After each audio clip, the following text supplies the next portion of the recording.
Hello everyone, on behalf of Sri Sant Krupa Vidyalaya, I Rasila Garva welcome you all.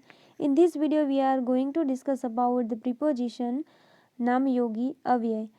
આ વિડીયોની અંદર આપણે the preposition એટલે કે નામયોગી અવ્યય વિશે ચર્ચા કરવાના છીએ. So let's start hour video. So first of all, we have to know that what is preposition. તો સૌથી પહેલાં તો આપણને સમજવું જરૂરી છે કે પ્રિપોઝિશન એ શું છે. સમજીએ તો પ્રી એટલે પહેલાં, પોઝિશન એટલે સ્થાન કે જગ્યા. તો જેનું સ્થાન કે જગ્યા છે પહેલાં આવે છે અને પ્રિપોઝિશન કહેવાય. કદાચ જો આ વર્ડ આપેલો છે એના આધારે છે આ પ્રમાણે એનો મિનિંગ થાય છે. તો આપણે અહીં સમજીએ સારી રીતે કે વોટ ઇઝ પ્રિપોઝિશન. પ્રિપોઝિશન એ શું છે. સો here a preposition is a word or group of words used before a noun, pronoun to show direction, time, place, location, spatial relationships, or to introduce an object.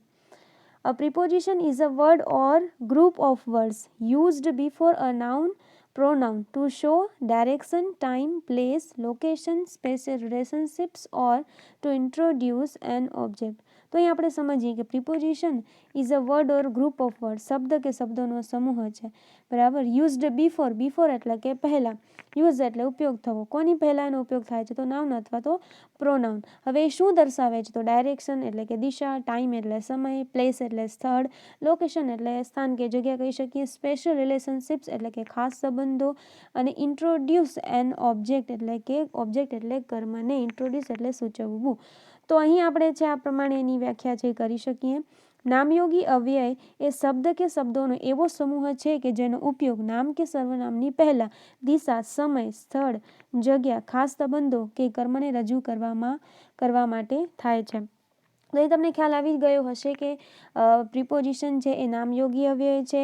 એ શબ્દ કે શબ્દોનો સમૂહ છે જેનો ઉપયોગ નામ કે સર્વનામની પહેલાં દિશા, સમય, સ્થળ, જગ્યા, ખાસ સંબંધો કે કર્મને રજૂ કરવા માટે કે દર્શાવવા માટે પ્રિપોઝિશનનો ઉપયોગ થાય છે. અહીં ખાસ આપણે યાદ રાખીશું પ્રિપોઝિશન નામ કે સર્વનામની પહેલાં.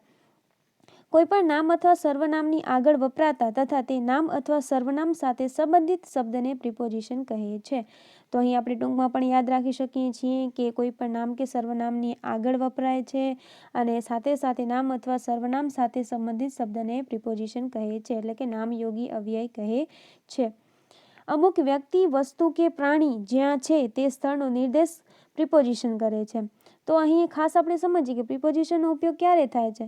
તો અમુક વ્યક્તિ છે, વસ્તુ કે પ્રાણી એ ક્યાં છે, બરાબર, તો એ સ્થળનો નિર્દેશ છે એ પ્રિપોઝિશન કરે છે. તો અહીં છે એ તમને ખ્યાલ આવી જ ગયો હશે કે પ્રિપોઝિશન કોને કહેવાય અને એ શું દર્શાવે છે અને સાથે સાથે એનો ઉપયોગ છે એ કોને દર્શાવવા માટે થાય છે. સો here how many types of preposition, આ પણ જાણવું ખૂબ જ જરૂરી છે કે પ્રિપોઝિશનના પ્રકાર કેટલા છે. તો here there are 5 types of preposition. પ્રિપોઝિશનના 5 પ્રકાર છે, જેમાં ફર્સ્ટ છે simple preposition, second one is compound preposition, third one is double preposition, fourth one is participle preposition and fifth is phrase preposition. તો અહીં પ્રિપોઝિશનના છે એ 5 ટાઈપ્સ એટલે કે એના 5 પ્રકાર દર્શાવેલા છે. હવે આપણે છે આપણા સિલેબસ એટલે કે અભ્યાસક્રમ અનુસાર આપણે જે પ્રિપોઝિશનનો અભ્યાસ કરવાનો છે, જેની અંદર આપણે છે પ્રિપોઝિશન ઓફ પ્લેસ એટલે કે સ્થળ દર્શક પ્રિપોઝિશન એટલે કે નામયોગી અવ્યયની ચર્ચા કરવાની છે. એના વિશે આપણે અભ્યાસ કરવાનો છે. તો સૌથી પહેલાં આપણે એ સમજીએ કે પ્રિપોઝિશન ઓફ પ્લેસ એટલે કે એની અંદર કયા નામયોગી અવ્યયોનો સમાવેશ થાય કે જે સ્થળ દર્શાવે છે. સ્થળ દર્શક નામયોગી અવ્યય છે. તો અહીં છે ફર્સ્ટ વન છે ઇન એટલે કે માં અથવા તો અંદર. સેકન્ડ છે ઓન એટલે ઉપર. થર્ડ છે અંડર એટલે નીચે. ફોર્થ ઇઝ નિયર એટલે પાસે. ફિફ્થ વન ઇઝ બિટવીન એટલે વચ્ચે. નેક્સ્ટ છે ઇન ફ્રન્ટ ઓફ એટલે ની આગળ. બિહાઇન્ડ એટલે પાછળ. નેક્સ્ટ ટુ એટલે ની પડખે અથવા ની બાજુમાં. નેક્સ્ટ છે ઓપોઝિટ. ઓપોઝિટ એટલે સામે. તો here 9th are preposition of place. તો અહીં જે 9 જે પ્રિપોઝિશન દર્શાવેલા છે એ સ્થળદર્શક પ્રિપોઝિશન છે અને આ પ્રિપોઝિશન ઓફ પ્લેસનો અભ્યાસ છે આપણે આપણા ધોરણ 7ના બીજા સેમમાં કરવાનો છે. So let's start. Let's understand preposition of place. તો ચાલો આપણે જે પ્રિપોઝિશન ઓફ પ્લેસને સમજીએ. ફર્સ્ટ છે ઇન. ઇન એટલે કે માં અથવા અંદર, બરાબર. તો સૌથી પહેલાં આપણે સમજીએ કે ઇનનો ઉપયોગ ક્યારે થાય છે. તો જ્યારે કોઈ વ્યક્તિ અથવા તો કોઈ વસ્તુ છે એ કોઈક વસ્તુ છે તો એની અંદર છે, બરાબર. તો એવું દર્શાવવા માટે છે પ્રિપોઝિશન તરીકે ઇનનો ઉપયોગ થાય છે. હવે અહીં જે તમે એક ચિત્ર જોઈ શકો છો તો તમને આઈ થિંક ખ્યાલ આવી જ ગયો હશે કે એક ફૂલદાની છે અને ફૂલદાનીની અંદર ફૂલો પડેલા છે. તો આઈ થિંક તમને ખ્યાલ આવી ગયો હશે કે કોઈ વસ્તુ છે બીજી વસ્તુની અંદર પડેલી હોય તો ત્યારે છે, બરાબર, આપણે માં કે અંદર શબ્દ છે વાપરીએ છીએ. હવે આપણે ગુજરાતીમાં સેન્ટેન્સ બનાવીએ તો સેન્ટેન્સ આ રીતે બને કે ફૂલદાનીમાં ફૂલો છે, બરાબર. ફૂલદાનીમાં ફૂલો છે. તો અહીં છે આપણે ફૂલદાનીમાં, ફૂલદાની સાથે આપણે માનો ઉપયોગ કર્યો, બરાબર. અથવા ફૂલદાનીની અંદર ફૂલો છે તો અંદર, માં અથવા અંદર, આ બંને શબ્દો આપણે વાપર્યા. તો આ બંને જે શબ્દ છે એ શું દર્શાવે છે. તો આ બંને શબ્દ છે એ ફૂલો ક્યાં છે એને દર્શાવે છે, ફૂલોનું સ્થાન કે સ્થળ દર્શાવે છે. માટે ઇન છે એ પ્રિપોઝિશન ઓફ પ્લેસને દર્શાવે છે. તો અહીં સેન્ટેન્સ છે કે ફૂલો ફૂલદાનીમાં છે, બરાબર. તો આપણે છે હવે ઇનનો ઉપયોગ કરીને સેન્ટેન્સ બનાવીએ. અંગ્રેજીમાં આ સેન્ટેન્સને આપણે ફેરવીએ તો સેન્ટેન્સ છે એ આ પ્રમાણે બને. The flowers are in the vase. The flowers are in the vase, બરાબર. ફૂલો ફૂલદાનીમાં છે. તો એ જ રીતે હવે તમને ખ્યાલ આવી જ ગયો હશે કે જ્યારે કોઈ વ્યક્તિ કે વસ્તુ છે, બરાબર, કોઈ અન્ય વ્યક્તિ કે વસ્તુ છે, બરાબર, એ અન્ય કોઈ વ્યક્તિ કે વસ્તુની અંદર હોય, માં પડેલું હોય, ત્યારે છે પ્રિપોઝિશન તરીકે ઇનનો ઉપયોગ થાય છે. અહીં જે સેકન્ડ પિક્ચર છે એની અંદર પણ તમે જોઈ શકો છો કે એક બેગ છે અને બેગની અંદર છે, બરાબર, બુક છે. તો સેન્ટેન્સ છે એ આ પ્રમાણે છે. ચોપડી દફતરમાં છે, બરાબર. ચોપડી દફતરમાં છે. તો સેન્ટેન્સ શું બનશે કે the book is in the bag. The book is in the bag, કે ચોપડી છે એ દફતરમાં છે. તો અહીં તમને ખ્યાલ આવી ગયો હશે કે એનો ઉપયોગ છે એ ક્યારે કરવો અને એનો અર્થ શું થાય છે. તો અહીં સેકન્ડ છે ઓન. ઓન એટલે કે ઉપર, બરાબર. જ્યારે કોઈ વસ્તુ છે એ બીજી કોઈ વસ્તુની ઉપર પડેલી છે, ઉપર અડીને પડેલી છે, ત્યારે છે એ ઓન પ્રિપોઝિશનનો ઉપયોગ થાય છે. તો અહીં જે ચિત્ર તમે જોઈ રહ્યા છો કે જેમાં એક ટેબલ છે અને ટેબલની ઉપર બેગ પડેલો છે. તો કોઈ એક વસ્તુ બીજી વસ્તુની ઉપર પડેલી છે ત્યારે ઓન પ્રિપોઝિશનનો ઉપયોગ થાય છે. તો અહીં સેન્ટેન્સ છે દફતર ટેબલની ઉપર છે. દફતર ટેબલની ઉપર છે. તો સેન્ટેન્સ શું બનશે? The bag is on the table. The bag is on the table. આપણે સમજીએ છીએ કે એક ટેબલ છે અને એની ઉપર વસ્તુ પડેલી છે, માટે આપણે છે ઓન પ્રિપોઝિશનનો ઉપયોગ કરીશું. ત્યારબાદ બીજું ચિત્ર છે કે ટેબલ છે અને એની ઉપર બોલ પડેલો છે. આઈ થિંક તમારું સેન્ટેન્સ છે એ બની ગયું હશે, બરાબર. તો આપણું ગુજરાતીમાં સેન્ટેન્સ આ પ્રમાણે બનશે. બોલ ટેબલની ઉપર છે. બોલ ટેબલની ઉપર છે, બરાબર. તો અહીં સેન્ટેન્સ શું બન્યું? The ball is on the table. The ball is on the table. તો તમને હવે ખ્યાલ આવી ગયો હશે કે કોઈ વસ્તુ છે, બરાબર, અન્ય કોઈ વસ્તુની ઉપર અડીને પડેલી હોય ત્યારે ઓન પ્રિપોઝિશનનો ઉપયોગ થાય છે. તો નેક્સ્ટ જે આપણે પ્રિપોઝિશનનો અભ્યાસ કરવાનો છે એ છે અંડર. અંડર એટલે નીચે, બરાબર. ઇન એટલે માં અથવા અંદર, બરાબર. ત્યારબાદ આપણે ઓનનો અભ્યાસ કર્યો. ઓન એટલે ઉપર અને હવે થર્ડ વન છે અંડર. અંડર એટલે નીચે. તો તમને ખ્યાલ આવી ગયો હશે કે જ્યારે કોઈ વસ્તુ છે નીચે પડેલી છે, બરાબર. નીચે પડેલું હોવું એટલે કે કોઈ એક વસ્તુ છે અને એ વસ્તુની નીચે બીજી વસ્તુ પડેલી છે ત્યારે આપણે જે પ્રિપોઝિશન તરીકે અંડરનો ઉપયોગ કરવાનો છે. તો અહીં છે તમે પિક્ચર જોઈ રહ્યા છો કે એક જે બરાબર એ તમારી સમક્ષ છે બેડ છે અને બેડની નીચે છે એ બોલ પડેલો છે, તો કોઈ એક વસ્તુ છે અને વસ્તુની નીચે બીજી વસ્તુ પડેલી છે, ત્યારે આપણે પ્રિપોઝિશન તરીકે અંડરનો ઉપયોગ કરવાનો છે. તો અહીં સેન્ટેન્સ છે બોલ પથારીની નીચે છે, બોલ પથારીની નીચે છે. તો સેન્ટેન્સ છે આપણું અંગ્રેજીમાં આ પ્રમાણે બનશે, the ball is under the bed, the ball is under the bed. ત્યારબાદ સેકન્ડ એક્ઝામ્પલ છે, તો તમે છે અહીં એક ટ્રી જોઈ રહ્યા છો અને એની નીચે વેલ એટલે કે કૂવો છે, બરાબર. તો સેન્ટેન્સ છે એ આપણું છે એ આ પ્રમાણે બનશે, કૂવો ઝાડની નીચે છે, કૂવો ઝાડની નીચે છે, બરાબર. તો સેન્ટેન્સ બનશે, the well is under the tree, the well is under the tree, કે કૂવો ઝાડની નીચે છે. તો તમને ખ્યાલ આવી ગયો હશે કે અંડરનો ઉપયોગ છે હવે ક્યારે કરવાનો છે, તો જ્યારે કોઈ એક વસ્તુ છે એ બીજી વસ્તુની નીચે હોય, બરાબર, ત્યારે પ્રિપોઝિશન તરીકે અંડરનો ઉપયોગ કરવાનો છે. હવે નેક્સ્ટ પ્રિપોઝિશન છે નિયર, નિયર એટલે પાસે, તમને ખ્યાલ જ હશે અને આ પ્રિપોઝિશનનો ઉપયોગ આપણે કઈ રીતે કરવો એ આપણે જાણીએ છીએ, બરાબર. તો ચાલો આપણે છે ઉદાહરણ દ્વારા સમજીએ, જેથી કરીને આપણે છે સારી રીતે સમજી શકશું આ પ્રિપોઝિશનને. ઓકે, તો હવે તમે ચિત્ર તમારી સમક્ષ છે અને તમે ચિત્રમાં જોઈ શકો છો કે એક કાર છે અને કારની પાસે છે એક માણસ ઊભો છે, બરાબર. તો સેન્ટેન્સ છે કે માણસ ગાડીની પાસે છે, માણસ ગાડીની પાસે છે, બરાબર. તો સેન્ટેન્સ બનશે, the main is near the car, the main is near the car. Next છે કે એક છોકરી છે અને એ સાયકલની પાસે છે, બરાબર. તો અહીં સેન્ટેન્સ બનશે, કેતકી સાયકલની પાસે છે, કેતકી સાયકલની પાસે છે. તો સેન્ટેન્સ શું બનશે, Ketaki is near the bicycle, Ketaki is near the bicycle. એટલે જ્યારે કોઈ એક વ્યક્તિ કે વસ્તુ કોઈ અન્ય વ્યક્તિ કે વસ્તુની પાસે હોય, બરાબર, ત્યારે છે આપણે પ્રિપોઝિશન તરીકે નિયરનો ઉપયોગ કરવાનો છે. તો હવે નેક્સ્ટ પ્રિપોઝિશન છે બિટવીન, બિટવીન એટલે કે વચ્ચે. તો બિટવીનનો ઉપયોગ ક્યારે કરવો, બરાબર, તો જ્યારે કોઈ વ્યક્તિ કે વસ્તુ જ્યારે બે વ્યક્તિ કે વસ્તુની વચ્ચે છે, ત્યારે પ્રિપોઝિશન તરીકે બિટવીનનો ઉપયોગ કરવાનો છે.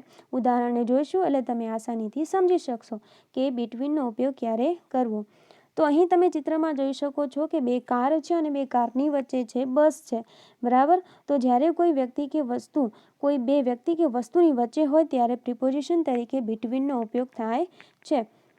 તો અહીં સેન્ટેન્સ છે બસ ગાડીઓની વચ્ચે છે, બસ ગાડીઓની વચ્ચે છે. તો સેન્ટેન્સ શું બનશે, the bus is between the cars, the bus is between the cars. ત્યારબાદ બીજું એક્ઝામ્પલ છે, તો અહીં તમે બે બોલ જોઈ રહ્યા છો અને એ બે બોલની વચ્ચે છે એક છોકરી છે, બરાબર. તો સેન્ટેન્સ છે એ આ પ્રમાણે બનશે, છોકરી બોલની વચ્ચે છે, છોકરી બોલની વચ્ચે છે. તો the girl is between the balls, the girl is between the balls. તો આ પ્રમાણે છે એ સેન્ટેન્સ બનશે. તો તમને હવે ખ્યાલ આવી ગયો હશે કે બિટવીનનો ઉપયોગ ક્યારે કરવો.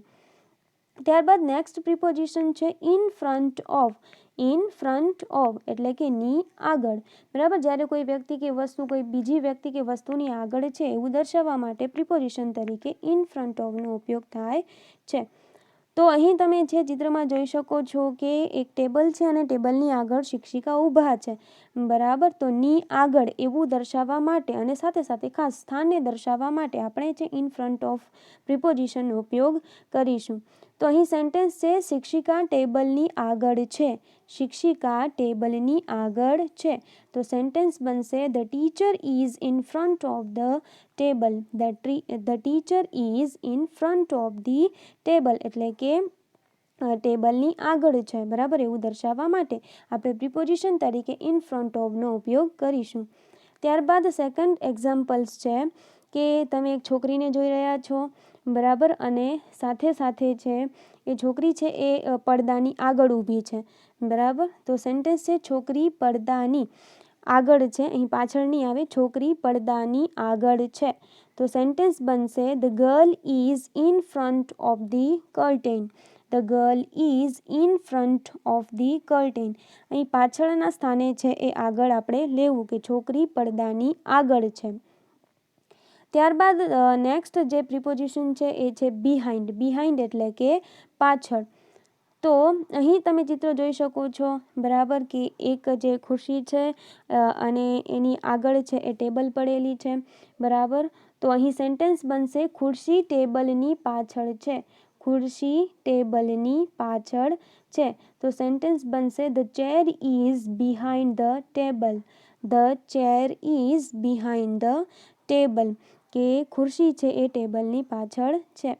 ત્યારબાદ બીજું એક્ઝામ્પલ છે, એક કપબોર્ડ દેખાઈ રહ્યું છે ચિત્રમાં અને સાથે સાથે ખુરશી છે અને સેન્ટેન્સ છે એ આ પ્રમાણે છે. કબાટ ખુરશીની પાછળ છે. કબાટ ખુરશીની પાછળ છે. તો સેન્ટેન્સ બનશે the cupboard is behind the chair. The cupboard is behind the chair. તો જ્યારે કોઈ એક વ્યક્તિ કે વસ્તુ છે, બરાબર, કોઈ અન્ય વ્યક્તિ કે વસ્તુની પાછળ હોય ત્યારે છે પ્રિપોઝિશન તરીકે અને ખાસ સ્થાન દર્શાવવા માટે બિહાઇન્ડનો ઉપયોગ થાય છે. નેક્સ્ટ વન છે નેક્સ્ટ ટુ, બરાબર. નેક્સ્ટ ટુ એટલે ની પડખે અથવા તો ની બાજુમાં, બરાબર. તો અહીંયા ઉદાહરણ દ્વારા આપણે સમજીએ. તમે ચિત્રમાં જોઈ શકો છો કે એક લેડી છે અને એની સાથે એક છોકરી છે. તો બંને છે એ બાજુમાં છે, બરાબર. એક છે એ બીજાના પડખામાં છે અથવા તો બાજુમાં છે. તો આવી છે એ આવું સ્થાન દર્શાવવા માટે પ્રિપોઝિશન તરીકે નેક્સ્ટ ટુનો ઉપયોગ થાય છે. તો અહીં એક્ઝામ્પલ છે છોકરી તેની માતાની પડખે ઓબ્લિક બાજુમાં છે. છોકરી તેની માતાની પડખે ઓબ્લિક બાજુમાં છે. તો સેન્ટેન્સ છે આ પ્રમાણે બનશે the girl is next to her mother. The girl is next to her mother. ત્યારબાદ બીજું એક્ઝામ્પલ છે સંજના તેની માતાની પડખે ઊભી છે. સંજના તેની માતાની પડખે ઊભી છે. તો Sanjana is standing next to her mother. Sanjana is standing next to her mother, કે સંજના તેની માતાની પડખે ઊભી છે. નેક્સ્ટ ટુ એટલે ની પડખે અથવા તો ની બાજુમાં. ત્યારબાદ નેક્સ્ટ આપણો પ્રિપોઝિશન છે જે સ્થાન દર્શક છે, જે છે ઓપોઝિટ. ઓપોઝિટ એટલે સામે. ઓપોઝિટ એટલે ખાસ યાદ રાખવાનું છે પ્રિપોઝિશનના સંદર્ભમાં, એનો અર્થ થશે સામે. ઓકે. તો અહીં છે જ્યારે કોઈ વ્યક્તિ, વસ્તુ કે કોઈ સ્થળ કે સ્થાન છે એ અન્ય વ્યક્તિ, વસ્તુ કે સ્થાનની સામે હોય ત્યારે છે પ્રિપોઝિશન તરીકે ઓપોઝિટનો ઉપયોગ કરવાનો છે. તો અહીં ગાર્ડન છે અને ગાર્ડનની સામે છે એ સ્કૂલ છે, બરાબર. તો બગીચો શાળાની સામે છે. બગીચો શાળાની સામે છે. તો સેન્ટેન્સ શું બનશે? The garden is opposite the school. The garden is opposite the school, કે બગીચો શાળાની સામે છે. તો અહીં ખાસ વર્ડ યાદ રાખવાનો, સામે. સામે એટલે કે ઓપોઝિટ. ત્યારબાદ બીજું જે ચિત્ર છે કે જેમાં છે બેંક છે અને એની સામે છે સ્કૂલ છે, બરાબર. તો સેન્ટેન્સ છે બેંક શાળાની સામે છે. બેંક શાળાની સામે છે, બરાબર. તો સેન્ટેન્સ શું બનશે? The bank is opposite the school. The bank is opposite the school, કે બેંક શાળાની સામે છે. તો અહીં વિદ્યાર્થી મિત્રો આપણે છે ધોરણ 7 બીજા સેમની અંદર છે પ્રિપોઝિશનમાં સ્થાન દર્શક આ 9 પ્રિપોઝિશનનો અભ્યાસ કરવાનો છે. તો અહીં છે આપણે 9 પ્રિપોઝિશનનો અર્થ સાથે સાથે ઉદાહરણ દ્વારા છે આપણે સમજ્યા કે એનો ઉપયોગ છે આપણે ક્યારે કરવો અને સાથે સાથે એનો અર્થ શું થાય છે. તો અહીં છે study the map and fill in the blanks. Unit 1ની અંદર આપણી ટેક્સ્ટ બુકમાં છે એ દર્શાવેલું છે કે study the map and fill in the blanks, બરાબર. મેપ એટલે નકશો, નકશાનો અભ્યાસ કરો અને fill in the blanks. Fill એટલે પૂરવી અથવા ભરવી અને બ્લેન્ક એટલે ખાલી જગ્યાઓ. નકશાનો અભ્યાસ કરીને ખાલી જગ્યા પૂરો. તો અહીં જે નકશો છે એનું ચિત્ર છે, પિક્ચર છે, તમે જોઈ શકો છો, જે આપણી ટેક્સ્ટ બુકમાં પણ આપેલું છે. તો અહીં છે નકશાનો અભ્યાસ કરવાનો છે અને સાથે સાથે આપણે જે પ્રિપોઝિશન શીખ્યા, બરાબર. તો એ પ્રમાણે છે સ્થાને દર્શાવવા માટે કયા પ્રિપોઝિશનનો ઉપયોગ થશે એના આધારે છે આપણે ખાલી જગ્યાઓ પૂરવાની છે. તો ચાલો આપણે છે બ્લેન્ક્સ છે એ જોઈએ. ઓકે. તો અહીં છે ફર્સ્ટ બ્લેન્ક છે ધ સુપર માર્કેટ ઇઝ ખાલી જગ્યા ધ બસ સ્ટોપ, બરાબર. તો ફર્સ્ટ ખાલી જગ્યા આપણી છે કે the super market is in front of the bus stop. બરાબર, ઇન ફ્રન્ટ ઓફનો અભ્યાસ આપણે શીખી ગયા, તો જેનો અર્થ થશે ની આગળ કે સુપર માર્કેટ છે બસ સ્ટોપની આગળ છે. તમારે છે ટેક્સ્ટબુકની સાથે ટેક્સ્ટબુક છે એ ખુલ્લી રાખવાની છે અને એમાં મેપનો અભ્યાસ કરવાનો છે અને ત્યારબાદ છે એ જવાબ કયા આવે છે એ વિચારવાના છે. બરાબર, અને જવાબ જે ચોક્કસ છે એ પણ તમારે જોવાના છે કે શા માટે આ પ્રિપોઝિશન આપણે અહીં મૂક્યું. ત્યારબાદ બીજી જે બ્લેન્ક છે, the car parking is opposite the airport. The car parking is opposite the airport, કે કાર પાર્કિંગ છે એ એરપોર્ટની સામે છે. ઓપોઝિટનો અર્થ થાય છે સામે. ત્યારબાદ થર્ડ બ્લેન્ક છે, the bank is opposite the school. The bank is opposite the school. બરાબર, બેંક છે એ સ્કૂલની સામે છે. ફોર્થ છે, the school is near the library. The school is near the library, કે સ્કૂલ છે એ કોની પાસે છે, તો લાઇબ્રેરીની પાસે છે, તો લાઇબ્રેરી છે સ્કૂલની પાસે છે. ત્યારબાદ ફિફ્થ છે બ્લેન્ક છે, the post office is on the corner of Nehru road and Gandhi road. બરાબર, પોસ્ટ ઓફિસ છે એ નહેરુ રોડ અને ગાંધી રોડના કોર્નરમાં એટલે કે ખૂણામાં છે. બરાબર, તો અહીં આ વિડીયોની અંદર છે આપણે આપણા સેમ 2ની અંદર આવતા પ્રિપોઝિશનનો અભ્યાસ કર્યો. એમાં ખાસ છે સ્થાન કે સ્થળ દર્શક પ્રિપોઝિશનનો ઉપયોગ ક્યારે કરવો, એનો અર્થ શું થાય છે, એની સમજ છે આપણે આ વિડીયોમાં મેળવી.